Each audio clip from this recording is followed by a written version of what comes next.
มหนาวพัดมาอีกแล้วน้องแก้วคงหลงคอยพี่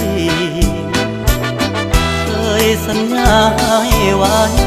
จะกลับไปหาคนดีโอ้น้องพี่คงจะกลัวลมหนาวพัดมาอีกคนหนาวกระมนหัวใจปวดยามหนาวมาห่างน้องเจ้าคงมองและรำครวญลมหนาวจะหวนกลับไป